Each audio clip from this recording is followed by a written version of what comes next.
As warm-blooded creatures, a body temperature of 36 to 37 degrees Celsius is the ideal temperature for us to operate. To maintain that temperature, we put on more clothes when it's cold and remove them when it's hot. Le Corbusier once mentioned that, regardless of the location, he thought that all of his building interiors should be 18 degrees Celsius. Studies have shown that he was wrong. A comfortable room temperature is between 20 and 23 degrees Celsius. As I mentioned in this video, a lot of energy is wasted cooling or heating buildings.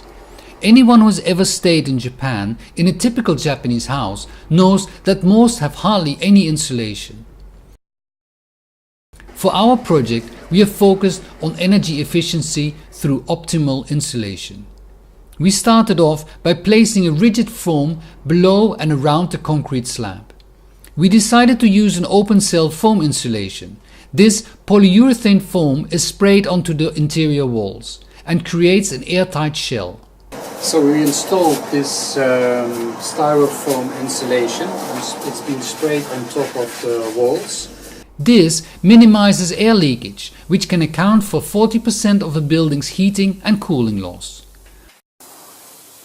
The open cell foam acts as both an air barrier as well as insulating the building.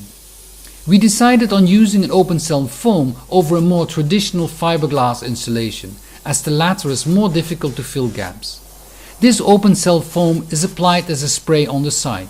It uses only water as a blowing agent and expands 100 times its initial volume when applied.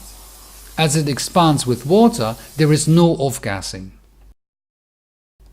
The basic idea of super insulating the house is to have a comfortable ambient interior temperature, regardless of the season, without relying too much on heating and cooling. A mechanical ventilation is another key element in achieving this, and I will talk about this in another video.